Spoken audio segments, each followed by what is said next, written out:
On today's episode, we welcome professional footballer Callum Powell. Callum opens up about his challenges and triumphs in football, gaining his footballing scholarship to Canada and starting his own football coaching academy, where he works with over 300 athletes. Callum lets us in on his injury, rehab and recovery, which seen him miss more than half of the season.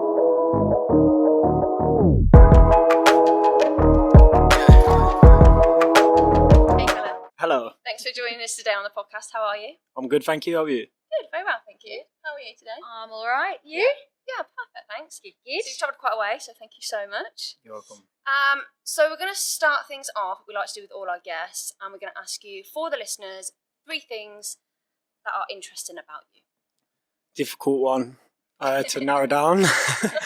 3 things probably wouldn't know about me. First one is I used to live in Canada and travelled all over America on a football scholarship.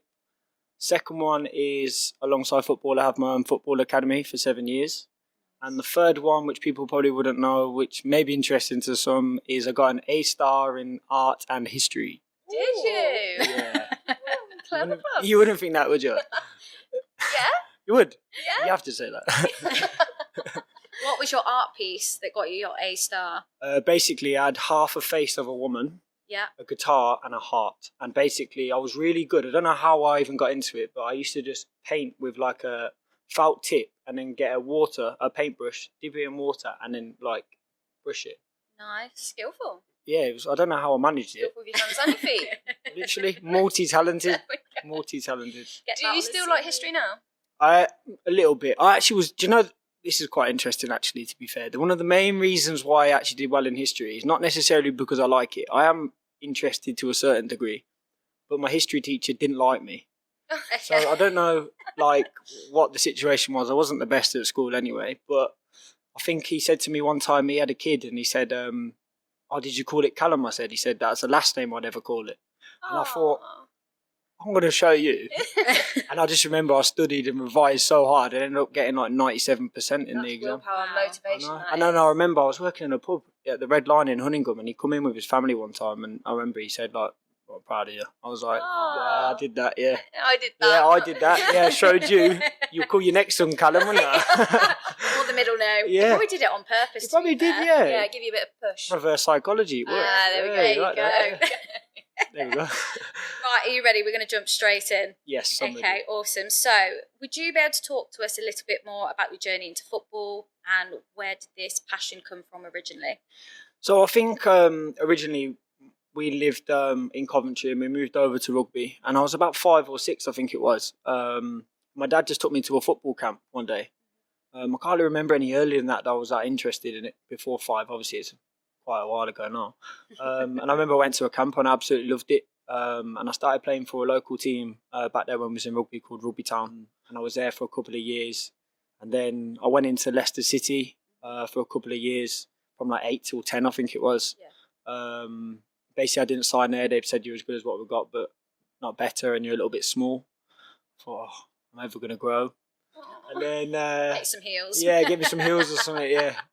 And then ended up going to Northampton Town, and then I was there from 10 till I think I was about 17, 18 when I left. Yeah, so I was there for a long time. Yeah, it was about 8 years. It was, I think. Yeah, no, I think obviously since I started, I was at Rugby Town from the age of 5. I was just football crazy after that. Yeah. Oh, wow. Okay. I'm also going to add a really random question. It's just popped into my head. Do you have like a pre-ritual before you go into a match? I know I'm really jumping in, like probably really far ahead. Really curious if you have like something yeah, I for mean, a game.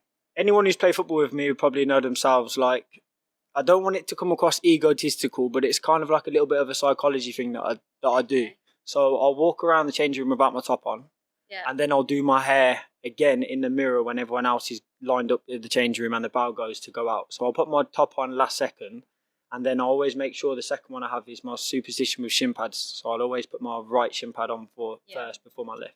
Oh, okay. That's actually really interesting. I don't know why I do that, but I just do my hair in the mirror without a top on and then put my top on last minute. Well, I suppose you'll ruin it, won't you? And then you're like, yeah, let's just do it again. Yeah, just do it again. It's because I think I like it when it's fresh and then it feels tighter and it's put it on last minute and then walk out and you feel fresh as the daisy. Yeah, feel nice. You're ready to go. I feel like I'm one of them where you like, if you feel good, You play good. Yeah. Yeah, so I'm quite big on clean boots, and my socks need to be perfectly over my Clean them knees yourself, your boots. all the time. Yeah, I Good. could never wear dirty boots, just like I could never have dirty trainers. Yeah. No, I can never do that's that. a big one, That's a actually. big one, yeah. No, I can never do that. Yeah, it's a big one. And then people are saying, "Why do you in your hair? You're going to go play football?" I'm like, well, there might be photos. I want to look good. Yeah, there might be to be out there on photos. social Yeah, media. yeah. It's even worse if the game's on TV. You're like, oh, Pass the camera. yeah, New trim. yeah. The other superstition, I can't play a game if I've not had a haircut. Oh, okay. But I get a haircut all the time anyway. So I was going to say, is that like twice weekly or once a week? sometimes, yeah. I think when I come back from holiday in the summer, I think I had one before I flew away. Before I was going to Dubai, I had a haircut. And then on holiday halfway through, after about 3 days, had a haircut. And then when I landed, I thought I needed another haircut. So I had 3 haircuts in 7 days. Where did you find a barber out there? Oh, I basically went on Instagram and just put in Dubai barbers. And Oh, I love just that. searched the one with the most followers. He must be good. They'll do it. It's fine. Did he do a good job? You know what? He actually did, yeah, I think. Well, I come back and my barber said that my hair's ruined, but I thought at the time it looked all right. So, That's what the man. yeah, I'm paying Probably back got now. jealous. Yeah, probably, yeah. He Someone else did it. cheated on me. Oh, actually, yeah, you don't cheat on your barber. You don't cheat on your nail tech. No, you Yeah. can't. It's difficult for me though, because if I come back home, I have to get my Coventry barber to give me a haircut, and if I'm in Southend, I get a Southend barber. So Yeah. always cheating anyway. On my bar. We just to point that one out. On my barber. Yeah. That's where we cut that part out. And they're like, ooh, spare the part. Yeah, that one would be the first one on social media. I didn't say that. Out of context. Yeah, brilliant. Like you just said, you've been with quite a few teams in your career. Do you get to choose the teams that you like to play for? Or is it simply being approached and sort of seeing if that team matches your values? So that's an interesting one in football, because most players at our level of football have an agent. So if you're playing professional or full-time or whatever it is, or even now it's more so because football's getting so big, even lower down people have agents. So most of the time you're coming out of contract or you're looking for a new club, your agent will contact different teams, and it's kind of who's interested in you. So there might be like a pool, there might be a small pool, big pool, probably depends on the season you had before, or your pedigree or your CV or whatever that is. You kind of earn your stripes with that. And then basically you choose your most fancied one. Obviously you have loads of factors to consider, and obviously all of it, location, obviously finances, obviously a big one as well, style of play, formation, how they suit you, and obviously you get a feel and a consensus of how much you're valued and appreciated when you go for meetings and stuff. So yeah, there's loads there really. I think sometimes it does work out where you have a team in your head where you're realistic target that you'd want to go play for, and you could say to your agent, or if you know them yourself, you could reach out and see if they're interested. Like that does happen. Yeah. I've been in that situation before, but obviously the higher you go, you don't have that luxury. It's kind of, if they want you, they'll pay a fee or offer you the contract that you want. Do you think you've been quite lucky with the teams that you've been in? I think, if I'm brutally honest, I think I've had that many setbacks in football that it's kind of like I got to a point, especially before I went to Kettering, I thought at one point I fell out of love with it. If I'm brutally honest, yeah, I thought that I was getting injured a lot. I was in and out of teams, getting messed about, playing, not playing, doing really well for a bit, not doing so well.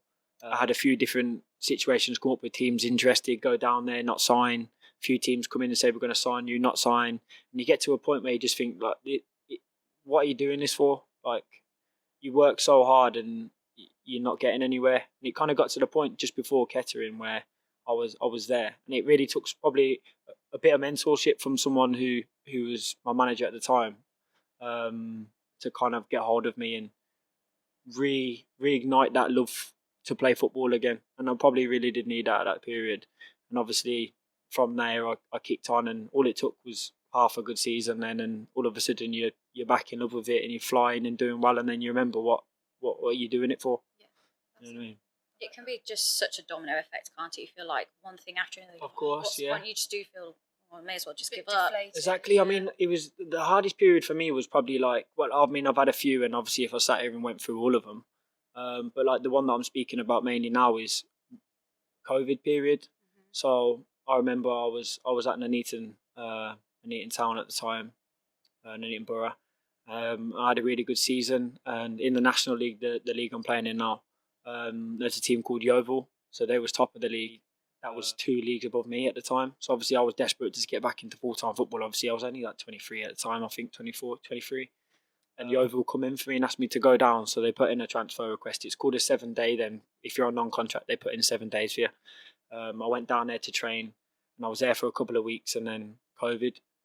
So obviously then I come back to Nuneaton obviously after that, and I remember like I did really well, and obviously a team 2 leagues higher was interested and wanted me, and then I remember Nuneaton offered me less money at the time, and I was thinking, what's going on here? So then you're like thinking, what do you do from here? And then he ended up dropping down again, and then I went to go play for someone called Dale Balford, who was my first ever manager in men's football at Rugby Town, men's team, and he was a manager or assistant manager at Stratford at the time. And I literally just said, look, literally just come here and just play. And I think I was there for about 7 games. I scored about 6 goals, and then COVID again the second time. Yeah. And I'm thinking like, what am I going to do now? Like I'm flying again. I've just rediscovered like my love for playing football, and I found where I want to be. And then at the time, the step 3 and below, they all stopped. But step 2, which was like National League North and South, and then step 1, which is National League Prem, and obviously League 2, League 1. They all continued playing, but they weren't allowed like many fans. You're allowed some. So I remember I was contacting loads of teams from the Conference North myself, because I think at that period I didn't have an agent. Just wasn't interested at that point. I was concentrating more on my business, and obviously football was just up and down. I was contacting all these people, and they were just like not interested. And I was thinking like, how have I got to this point? Like a few years ago, I was at Wrexham, and then I was at Tamworth, and now like I'm jumping around from like Stourbridge, Nuneaton, Stratford, and I can't even get myself like a team. And I remember there was a manager called Paul Cox at Kettering at the time, and I actually had him on Facebook. I don't know why. One of those random ads. I really don't know why I had him on Facebook. Like, I don't know. And I remember I just messaged him because I knew he was the Kettering manager, and I knew there was a couple of teams. There was Hereford, Kettering and Brackley, I think it was. And I was speaking to them, and they were kind of saying, yeah, come in for training. But then I was like messaging, and then, like they're just not opening message. I'm thinking, come on, give me a chance. I'm only asking to train. Like, and then Paul Cox asked me to go in and train at Kettering, and literally after a couple of sessions, like he signed me straight away. And then the first game I was thinking, I hope I play, like, and then he started me, and then from there I played every game. And I think we didn't get to finish the season. I think we played about 10 games then as well. It was 9 games. Yeah, it was 9 games, and I scored 6. And then they offered me a new deal just before the COVID. So they offered me a contract. Obviously I took it, and I was on more money than what I'd probably been on in football before. So I signed it, and then we went into lockdown. But it basically meant that like I was getting paid all through lockdown, and I was at a team that was in the Conference North. I just proved myself in 9-10 games. So obviously when we come back the following pre-season, obviously I not established myself, but he knew what I was about, and I knew I was going to play. And then it was from there, really, from the start of that season, I just concentrated on my business. I was getting paid. Obviously I just transformed all my coaching academy to online, doing stuff on Zooms, and that's when we kind of rocketed, really, because obviously all the kids were stuck inside, weren't they? And we were doing loads of Zooms with them, sessions every day, me and the coaching team. I built a little gym at home. I was training every single day. I got myself in the best shape possible because obviously I had that hunger back then. Yeah. And then it was from when I come back pre-season, I was there then from season starts in August until I think it was January, where I just had, I was flying. Like I got like 14 goals by like December, and obviously that was when I got a move. So things really started to pick up then after. COVID was such a weird time. Yeah, strange. And like particularly Really in strange. sport, like if that's your job and it's what you do, Yeah. and all of a sudden you stick inside and it's like fidgety. I know. That's what it was like, and I was thinking like before, like what do I do? And obviously I love gym. And I'm like, if I don't go to the gym, I feel like I'm behind. So I just started ordering loads of stuff, and I was going to go pick stuff up, and I built a little gym in my it's in my dad's dining room. I turned it into a gym inside, and They loved you. remember, yeah. But the thing is, all my friends were trying to come around and use the gym and stuff, and I was just, It's like, £5. Get some Guest commission pass, back. yeah. Yes. Give me some money back. But no, a lot of people say COVID was difficult, but to be honest, I loved it because, like I said, I was training, concentrating on what I wanted to do. I had an income from my football. I knew that I had that for when we did go back, and we still had my business up and running. You mentioned in your interesting fact that you lived in Canada. So was that obviously an American scholarship to go there? So what was that like for you at such a young age, moving abroad? Well, to be brutally honest, it wasn't what I wanted to do at the time. So obviously I was at Northampton Town, and there was obviously I'm not here to like name drop and stuff, but you know him yourself. We were watching the Euros. Like, it was me and Ivan Toney. I was at Northampton Town together. And was in and around the first team. He'd played a lot more. Physically, I was nowhere near ready at 16, 17, 18 to play first team, but I was in and around it. And I was quite confident I was going to get a pro. And I remember we went in for our meetings and they said, we're not offering you a deal. So it's kind of like, well, what now? What am I going to do now? Generally, I had no understanding about football below League One or League Two, whatever Northampton were at the time. Like, I didn't know about the National League, the Conference, the North, Step 3, Step 4. I had no clue. So I remember there was a team called Leamington, which obviously I realise now, like, obviously there was a decent team at the time. They were Step 2, Conference North.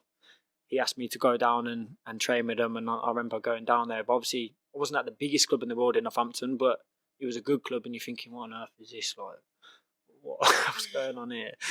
And I'm thinking, like, what am I going to do with myself? Like, I'm 18, I've just been released by Northampton. What shall I do? And there was quite a good support system, to be fair. When you're in the professional clubs, they've got something called the League Football. And they had like showcase games, so like exit trials and that kind of stuff, so that if you get released, you go to them. And then I got approached by a company to come in for a scholarship trial, which is basically in front of all the American scouts from universities. And I thought, oh, that sounds quite interesting. Obviously, you get a degree, play football, and move to America, which obviously everyone wants to live in America, don't they? To be honest. So yeah, I went to one of them, and I remember I scored a hat trick in one game, and then I remember me and my dad after, I think he was at Bisham Abbey, where England used to train before St George's. And I remember me and my dad there for like 3 hours after the game, just having meetings with all these American university scouts. And I remember off the back of that, yeah, we was just Zooming like every day, like they were communicating, obviously trying to sell their uni to you. And like, yeah, basically I had no other option at the time. So it was just one come up called Simon Fraser University. They was in Vancouver in Canada, but they played in the American League. So they told me how it works. So basically, you get a scholarship, and you can get anything from 10% all the way up to 100%. And I got 100%, which is called a full ride scholarship. So they pay for everything except for your flight. So from your housing, food, education. And I remember at the time, like, and it's quite insightful for people that don't realise, but like the magnitude of the cost for an international student, it was about 130 grand scholarship. It was over the 4 years. Yeah, it's like ridiculous. But how they split that is half academic and half athletic. So obviously, I didn't realise the importance of the school at the time. I basically was sold the dream of, similar to other footballers, that you go to America, do really well, and get drafted. That's all I wanted to do. So I went over. Supposed to be for 4 years, and ended up coming back after a year for various different reasons. But it was mainly because I wanted to play football. And what you find yourself over there, I mean, unbelievable experience. I mean, like in our league, we had like San Diego, Seattle teams, Washington teams, 5 days. But you fly to all your games, stay in lovely hotels, eat at lovely restaurants, all paid for by the university. The money over there is ridiculous. Treated like royalty a little bit for a university student. You're thinking, I feel like a Premier League footballer here, like I'm a fraud.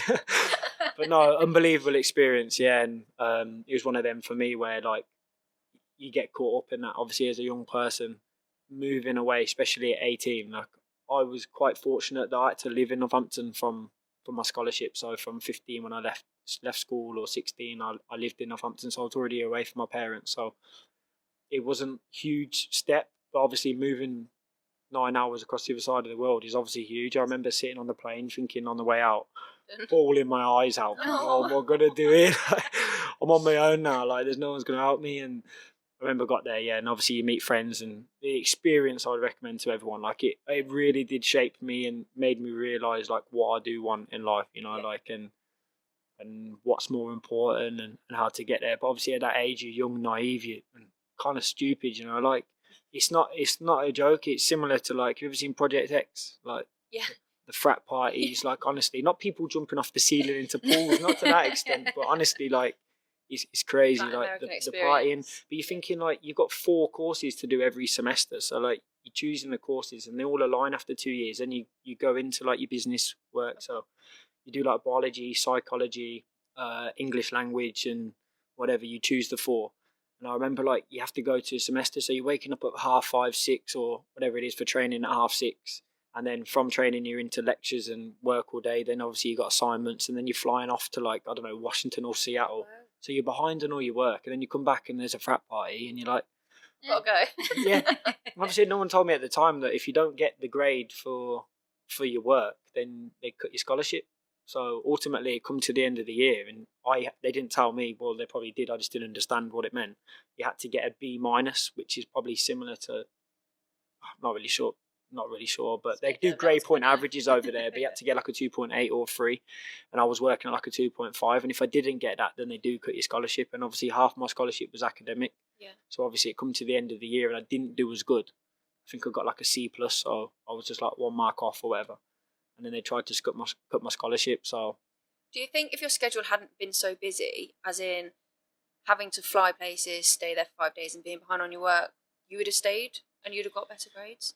No, because I think, I do think that. But ultimately, like when I went there, I was under the impression, disillusioned probably a little bit, that I'm going to rip up my football and just get drafted into and play in the MLS with like. And obviously, that was when there was a Beckham era when football was getting massive over there, soccer, and then you come to the realization that they've got like a whole 11 players for each year at uni. So you've got like rookies, then seniors, then juniors, and you're thinking like you got 5 people in front of you already. Like you barely even get any game time, let alone getting drafted.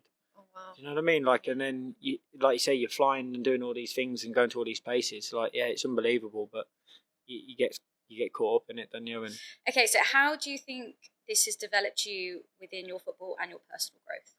so, like I said, I think when you move away from home, you're kind of forced to mature in that sense, and obviously you experience and do things you'd never have done when you're living at home in your comfort zone. So you kind of you have to fend for yourself. I mean, you have to look after yourself. You have to make sure you're eating the right things, sleeping at the right time. No one's there telling you what you need to do. You just got to be here at this time. Bring your passport or bring your workbook and be at this lecture. So it's very eye-opening. Like what's real life, and then you're doing your own washing. Like I've never done my own washing before. Like I don't know how to use an iron.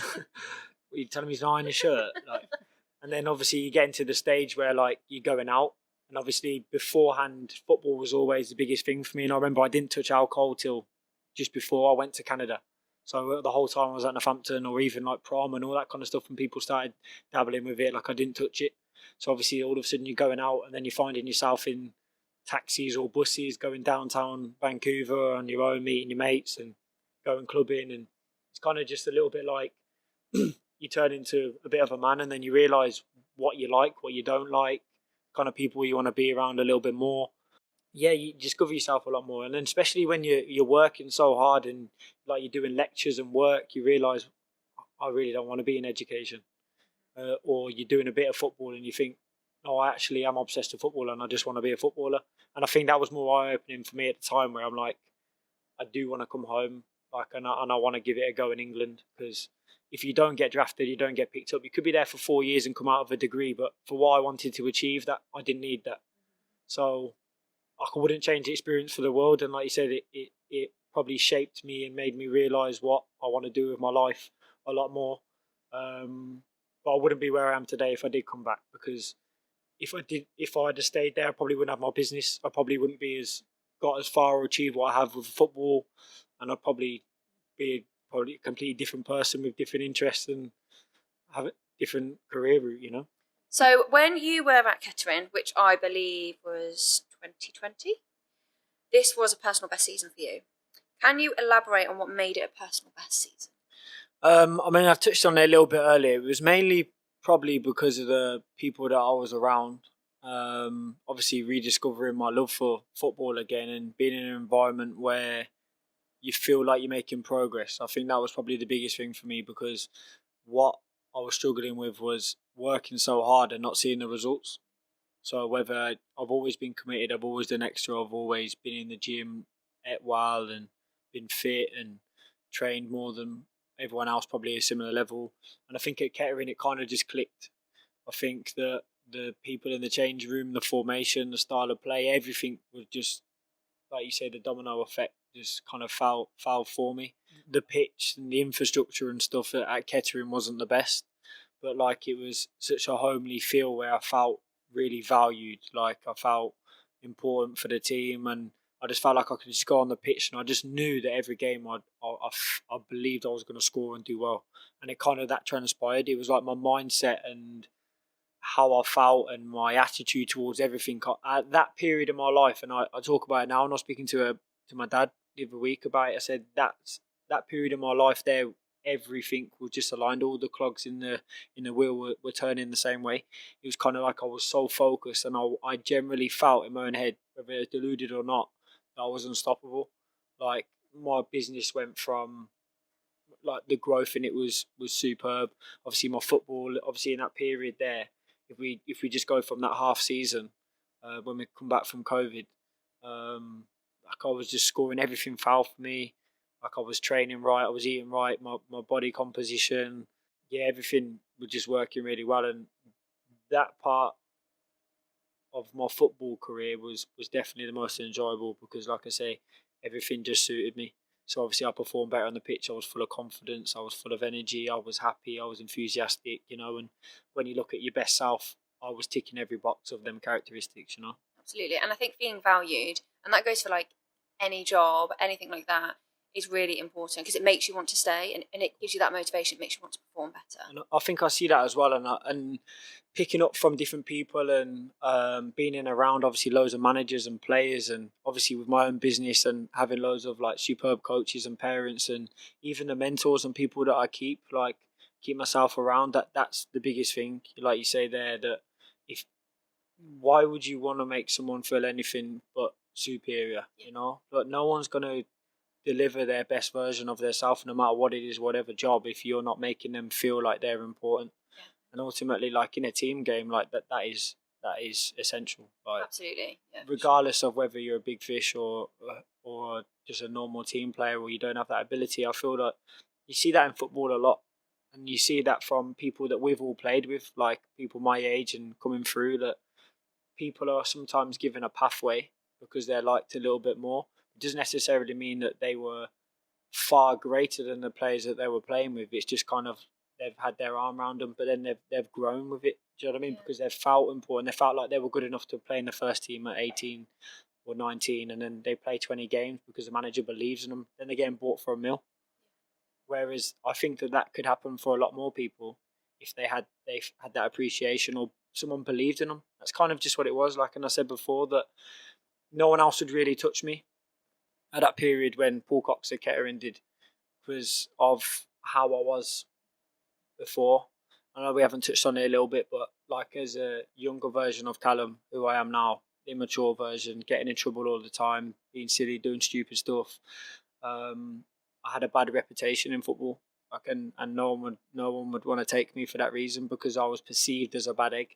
It was kind of like when I say that Paul Cox took me under his wing as such, and said, right, I'll give you this opportunity. And you kind of are, whether you think it at the time or not, you look back and you realise I was grateful because I played my socks off to be the best that I can because you've given me that opportunity. Sometimes you need that, don't you? Just need someone who's going to be there for you and put you on the right path. Because they obviously seen potential in you. Exactly. And I think that I do a lot of work, and I'm a big believer in like psychology, and I've had my mindset coach for a while. And I had a good mentor in business and life, and she's actually a life coach now. Her name's Laura, and she was superb for me in that sense that, like you say there, that she made me understand obviously the importance of obviously people skills and how to believe in yourself. And I feel that every stepping stone that I've made where I've made progress, I've had someone there to mentor me. And I feel that you can't actually achieve anything on your own. That's what people don't necessarily understand. They just see it from the outside, whether that's whatever walk of life it is. But especially in football, like, people aren't performing at the levels that they are, what we see in the Euros, without, people say, strokes of luck. But it's not a stroke of luck. Someone's taken them and said, no, I'm going to help you, open this door for you, and I'm going to take you under. All of a sudden, you're going above and beyond for that person that's gave you that chance.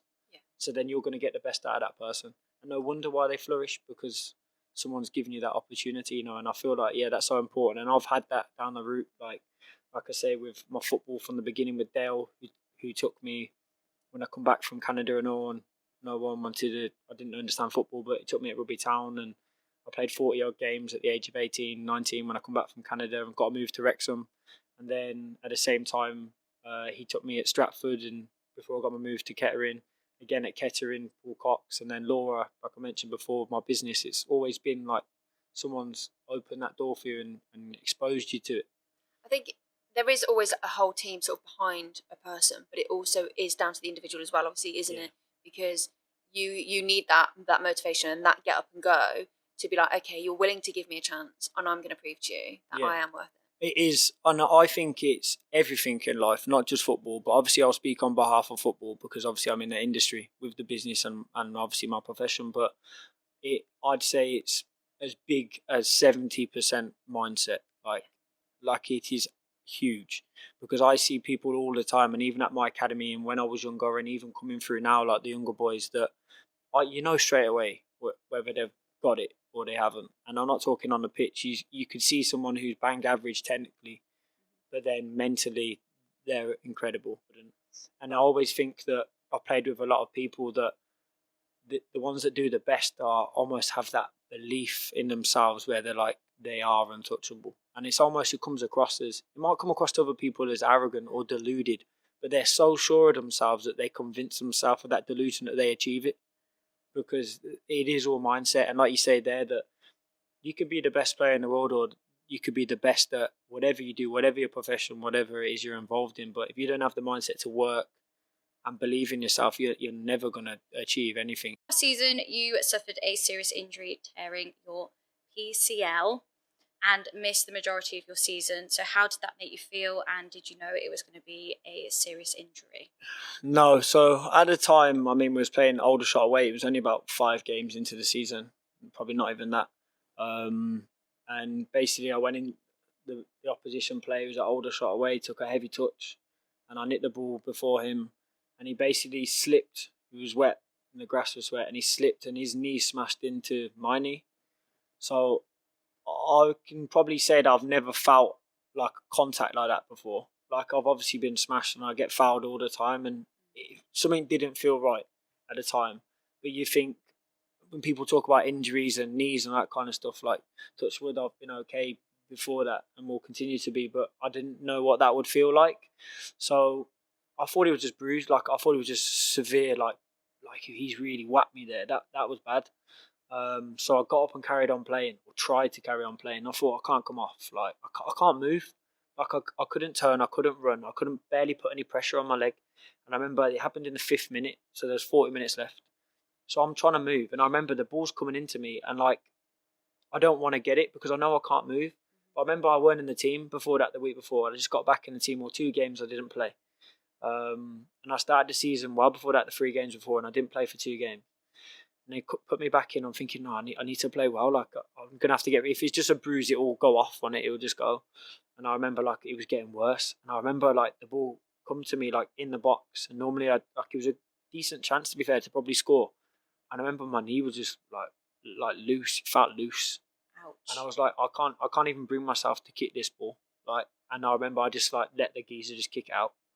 And I had a great chance to score. I was like, I can't even kick it. And I just went on the floor, and I was thinking, like, I'm going to have to come off. And that was like 44 minutes. So they said, finish the half, come into the tunnel. I remember looking down at my knee, and it was just like huge. And I was thinking, like, it's a bad tackle. That was like, I'm gutted. Obviously, I've got to come off. I didn't want to come off, but I wanted to play. So obviously, that was on a Tuesday night. Wednesday you have off anyway, but if you're injured, you go in. So obviously, I've gone in. I've seen the physio, iced it and stuff. Can't do much more. Anyway, the Thursday and the Friday, I'm back in the gym, and the pain is weird. Like, I can't quite put my finger on it. They thought it was bone bruising. Obviously, because it was that bad, they sent me for an MRI scan. So I'm in the gym doing rehab work, like as in strengthening or light exercises, nothing crazy. And it started to ease off towards the end of the week and over the weekend. Obviously, I didn't play, I weren't involved. And I think it was the Monday or the Tuesday. I was in the gym again doing little bits, and it eased off a lot. It was still in pain. I couldn't bend it, and I couldn't put pressure on my knee. Like, I couldn't lie in bed or anything like that. Couldn't bend it past like 90 degrees. Remember, they called me into the office, and they said, I was thinking, why are you calling me in the office? And I remember, like, the manager there with the S&C coach, the physio, and like, this is weird. So I sat down, and the physio took his glasses off, and he's reading the report. He said, I got your report back from the MRI scan and you've torn your PCL. I was like, I've never even heard of a PCL. What's that? I said, what's a PCL? He said, posterior cruciate ligament. And as soon as you said cruciate ligament, I'm thinking, how? Like, it's definitely just a bruise. Like, he just hit me like I've not twisted it wrong. And I said, well, what's that mean then? And he said, well, you're looking at 9 to 12 months on an operation. And I literally, like, God's honest truth, I literally looked at him and I was like, nah, everyone was shocked. Like, everyone else in the room was shocked. Like, no one thought that. Like, and I remember, obviously they told me it and I was just still numb. Like, I was just numb. I was thinking, like, I needed a good year. Like, so last year in my contract at Southend as well, I'm thinking, like I was so fit as well. I was flying. Like, I was in really good shape, and I knew that I was going to have a good season this year. I'd worked so hard, obviously. Anyway, I remember going down, and they said, right, but listen, this is what we want you to do. We want you to go home, like go back to Coventry, and go home for 2 weeks until we sort you with a specialist. Remember, I got to the car, and honestly, I literally just sat there and I burst out crying, like literally uncontrollably, like crying my eyes out because he just sat on me like, you're going to be out for 12 months and have an op. And I hate the thought of operations like needles and going to sleep and all that kind of stuff. And I was thinking, like, I can't believe this happened to me. Like, this is crazy. I'm going to miss the whole season. I'm out of contracts. Like, what am I going to do? I can't obviously do my business. Like, what am I going to do? And yeah, like that whole period there, they said minimum 9 months and an op. Well, I went to go see the specialist, and he's got a clinic in the Cleveland Centre in London, and he's got one in Leamington. So I was back in Coventry with my family. Obviously, that was important to be around him. I couldn't be around football. I couldn't watch it. I couldn't do anything like that. And I was just like, I remember not going on my phone for days. Like, I was just thinking, like, I can't believe it. Obviously, you're getting fans tweeting you and all sorts. And I remember even from the game and that, like, because of like that chance and stuff that had happened, I remember they were beasting me. Like, he comes off with a little tackle and stuff. And I remember thinking, like, he ain't got a clue, like, what's going on here. And I remember I went to see the specialist and he examined, obviously, my MRI results and looked at me. And I got quite lucky because I'm quite quad dominant, which is important for that injury. And he said, I don't think we need to operate. So obviously, I thought I was going in there thinking, right, he's going to operate. And the physio told me it's going to be within the next couple of days because you go in for a consultation and then you're booked in. I thought I'm definitely having an op. So I've walked out and he's saying to me, I'm not going to operate. And I said, I've got a full tear of my cruciate ligament. Why are you not operating? And he's like, well, you've got two options really. Like, I can operate and there's a risk that it might not heal properly. You'll have complications and it'll be a minimum 12 months. Or we have conservative treatment and then we hope that it heals naturally. So obviously I'm thinking, no, I want an op. Like, I want an artificial ligament. Like, of course, I want to be back, like, and be as good as I can. And he's going through the pros and cons of both. And he says, I'm looking at you now. I'm a surgeon. I'm telling you that I think you'll be fine without an operation. So I had to get a brace fixed to my leg where I couldn't bend it. I had to sleep in it. Couldn't shower with it. Crutches. Couldn't even. And I've got an apartment in Southend, so like obviously doing anything like that, like you couldn't drive for the first couple of weeks. Couldn't go shopping obviously because you're in crutches. Like the whole thing was horrible. Like, so yeah, and I avoided the operation, and obviously just the process every single day of like, well, I ain't gonna be back for ages, and then gradually day by day you're doing a little bit more. They told me I had to be non-weight bearing, which means I couldn't really do anything for 6 weeks. As soon as I got the crutches and the brace, I went straight to the gym. And like everyone was telling me, like, oh, I'm in there, and obviously you know this, like people, I look funny. I've got this massive brace all up my leg, and it's got like a bolt at the back where you screw up. It looks like it's going through my shin. It basically pushes your shin forward so it sets well. And I remember like everyone saying to me, don't go gym. I'm just carried on going gym as normal. I didn't know if I was doing any damage or whatever, but I was like, I can't sit at home. I'm not sitting at home. I'll go absolutely mentally crazy. Like, I have to be on the move. I have to feel like I'm doing something. I remember going down to CP, my academy, and my crutches standing there. I'm supposed to be non-weight bearing. I'm not sitting at home. Not a chance. I remember obviously I went through all of that, come out of it, started rehab, and basically, long story short, I come back in 7 months. Wow. Yeah, so 2 months before, Really yeah, which was, even the surgeon said, like, when I went for my discharge kind of appointment, because he said, like, I don't know how you've done that, but like, yeah, you've healed. And I remember, like, I had in my head that whole time, I'm going to be back for the end of the season. Like, no one ever thought I'll be back. Like, no one. Everyone ripped me off for that whole season. But for me, it was like, I'm going to play this year. I'm going to play. And I ended up playing the last 2 games. Yeah, which was like, I remember, it gives me goosebumps now talking about it. Like, it's like we played Fylde away.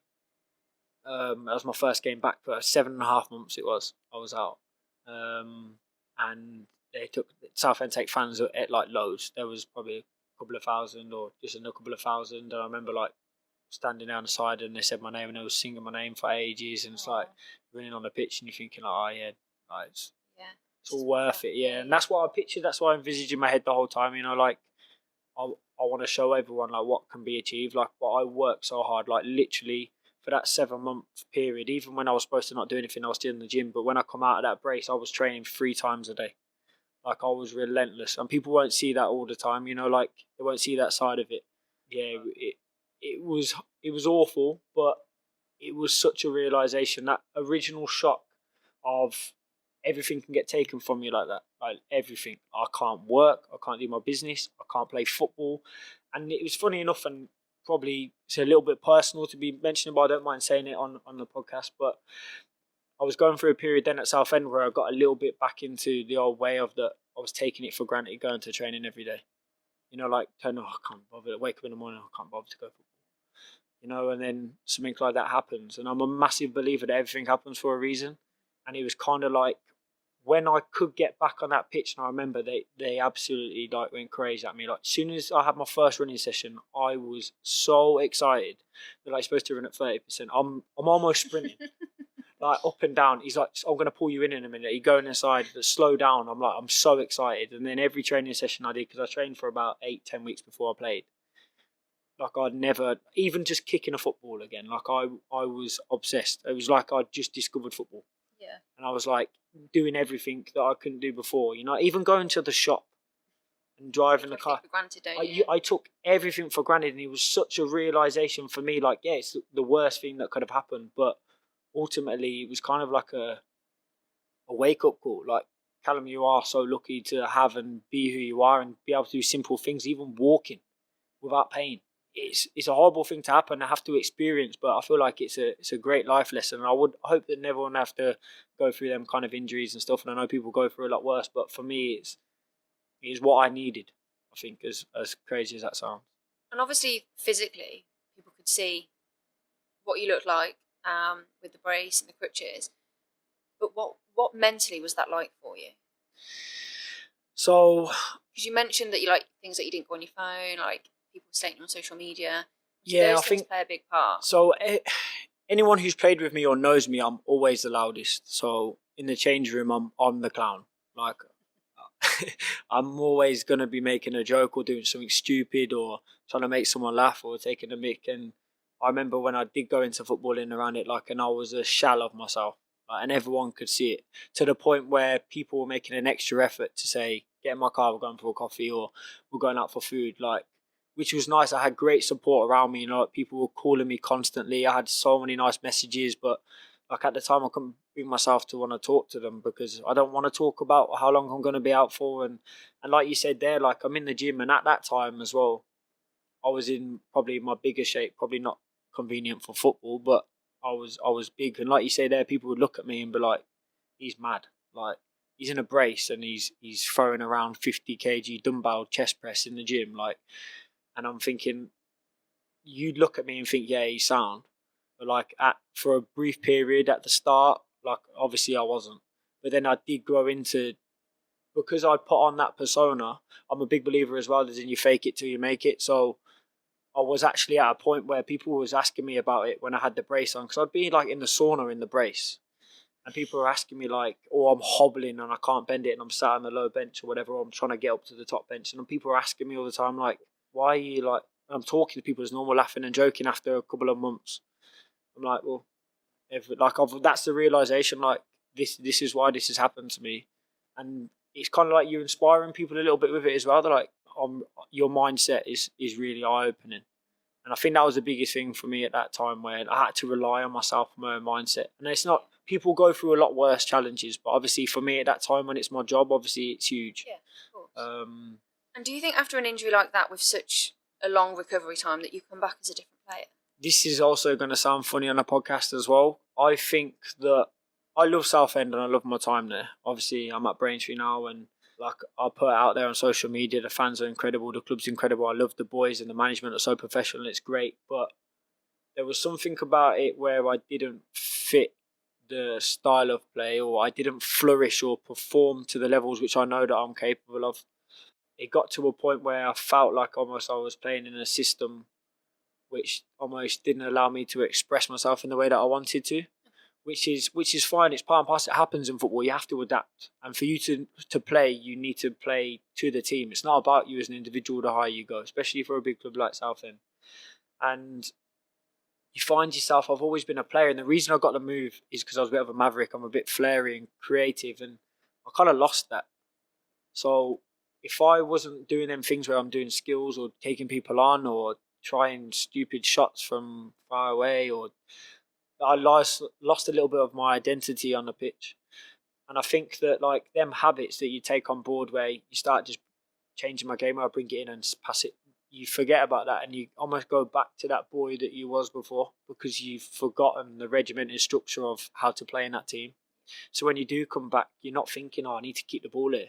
You're going back to how you used to feel as a kid, where you're like, "I'm going to express myself here," which was also kind of nice as well. Because I remember coming back thinking, I don't feel pressure as such. I feel I'm going to play with freedom because what have I got to worry about now? Realistically, I've just had a horrendous injury. I just want to enjoy my football. Whereas before, you were overthinking everything all the time, and it's kind of like you get yourself in a rut. So like I said, my mindset shifted and come back as a player that I wanted to feel like mentally before my injury. So, as part of your academy, you have a girls-only team. With the women's team sort of like only getting bigger, you hear from like a lot of female players that when starting, they often play within the boys' team. So, how do you think that having a girls-only team from a young age to training helps with their development?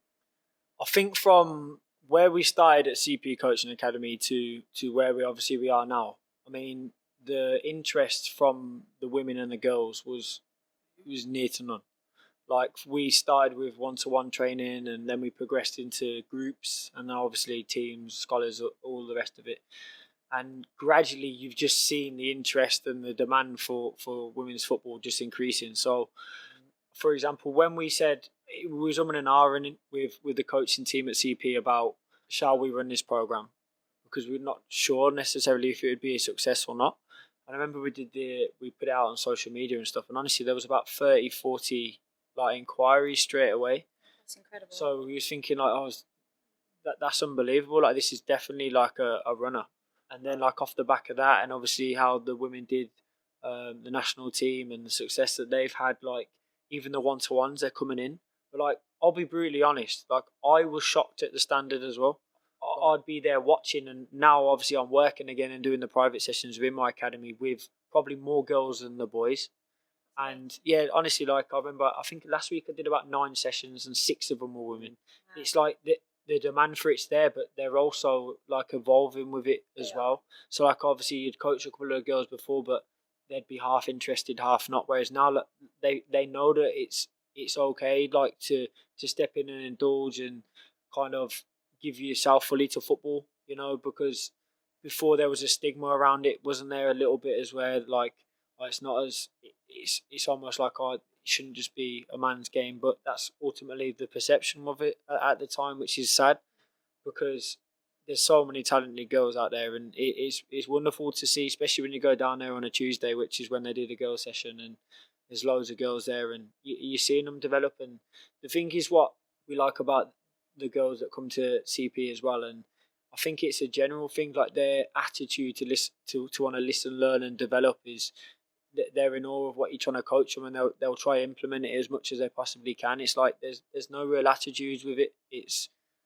I respect what you're saying, and I'm going to try to take that on board the best as I can. But yeah, it's a market which is only growing all the time, and we're really keen and excited to keep tapping into it to try and give the platform to more of them within the Coventry and local community to give them the opportunity to progress.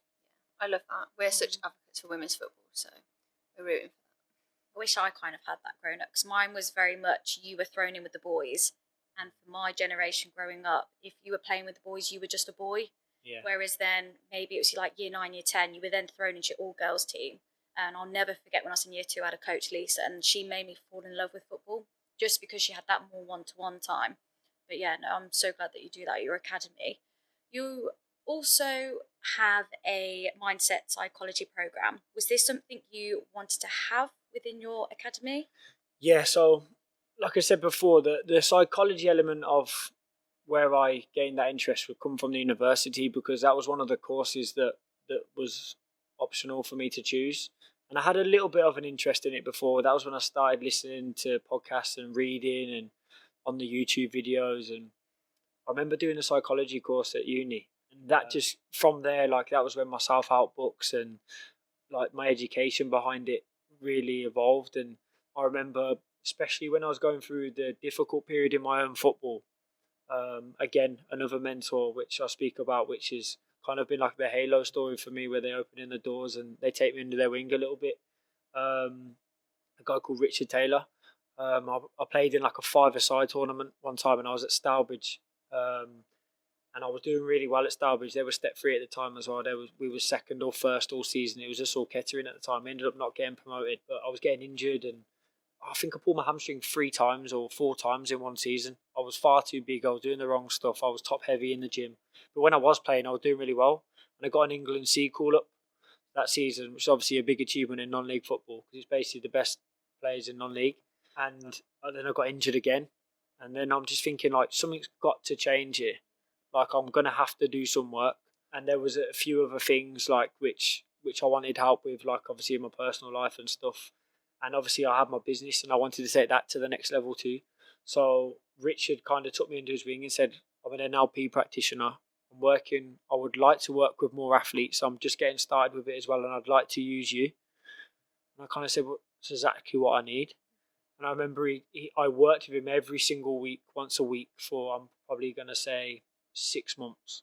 And honestly, that period from leaving Stourbridge to go into Nuneaton and then all the way through to Kettering was a life-changing moment for me, really, because I put all the systems in place in terms of I flushed out and did a breakthrough with the negative thought patterns or the limiting beliefs, which were starting to crop up a little bit more when I wasn't enjoying football as much.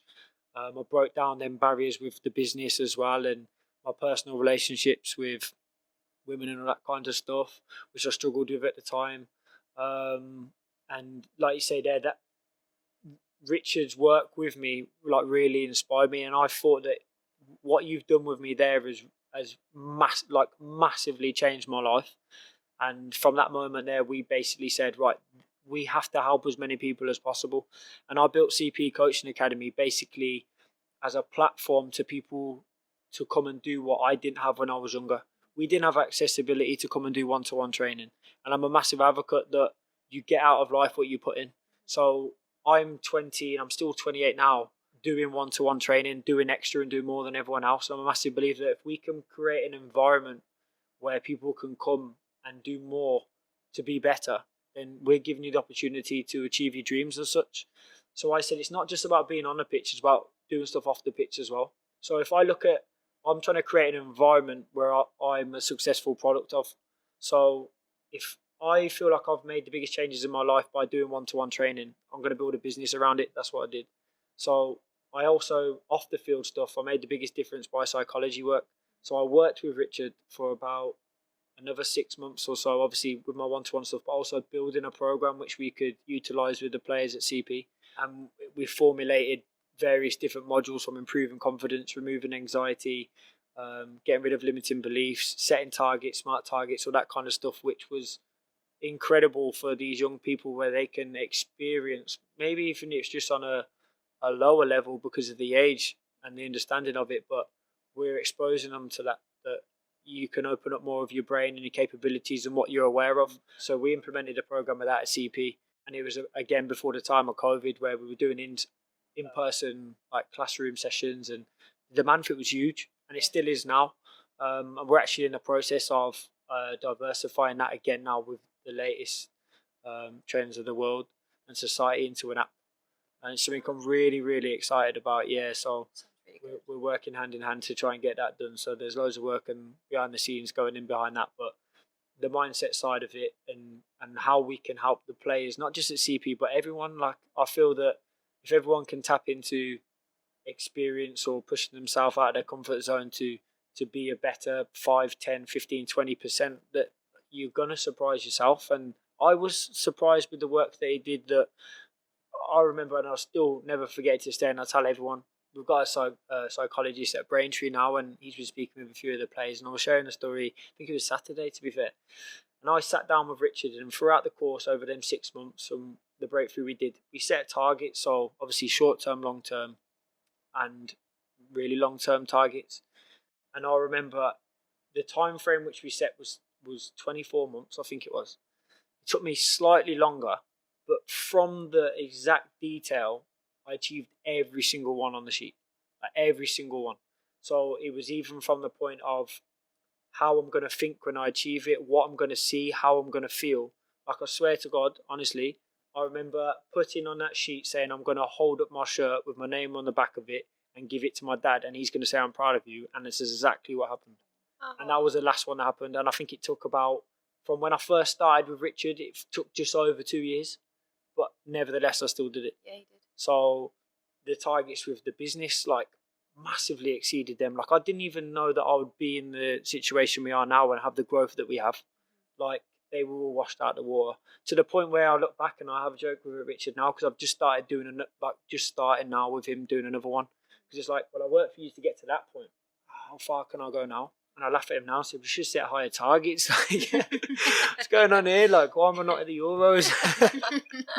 But honestly, yeah, it's incredible. And the depth and the understanding of how much you can become of yourself if you hold yourself accountable is crazy. And any support I can offer to the players I've got at the academy, like, I'm always looking to do. So, yeah, I'm really excited about the app that we're working on to tap into, yeah. Yeah, that sounds amazing. So you finished your season now with Southend United, and you're starting your new season with Braintree. What was the reason behind this move? Similar to what I touched on before, there was a few different reasons, really. They offered me a new deal, and we couldn't quite agree to personal terms on it.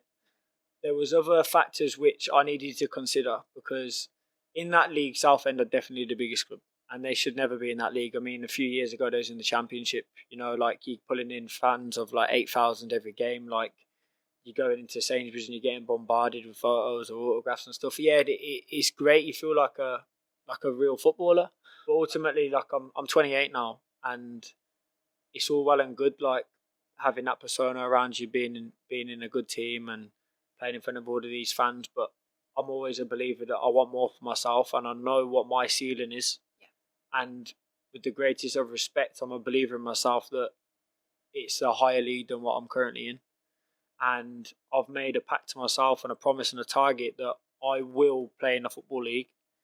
I was very close to that a couple of years ago. Not the Christmas just gone, the Christmas before. I was going to go to Crawley Town. They put in a couple of bids for me. Then I've just got promoted to League One. Southend didn't let me go, and then we couldn't formulate a deal on deadline day.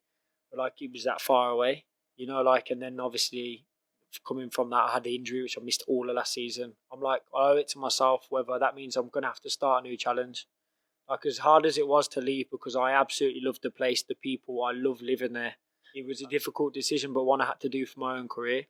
You know, like, the money or that kind of stuff is completely irrelevant, because ultimately I just want to play every single week and just show people, like I said before, I want to play with freedom. I want to play with a smile on my face, and I want to be that person that I felt like when I was at Kettering before, where I'm full of confidence and energy and belief in myself. That's the feeling that I crave all the time now, and that means that I had to step into a new challenge to try and create that. And I'm hoping to ensure that Braintree is that place for me to do similar what I did at Kettering. Well, we're really excited to see where your season goes. Thank you so much for coming on the show with us. I could literally listen to this all day. I just find it so interesting. This has been a really good episode. Especially with the injuries and obviously the psychology behind it. So thank you so much. It means the world to us. Thank you for having me. I've thoroughly enjoyed, obviously, speaking to you. Like you said, it's really in depth, and what you do with all the podcast and interacting with people, it only helps people, doesn't it? As well, like you say, it's people don't often get to indulge into the minds of footballers or other athletes or whatever profession they do. So it's really insightful, and I can't wait to listen to more of what you do. Thank you. So as normal, if you like what you hear, please like, rate and subscribe. I'm Demi. I'm Nat. Bye.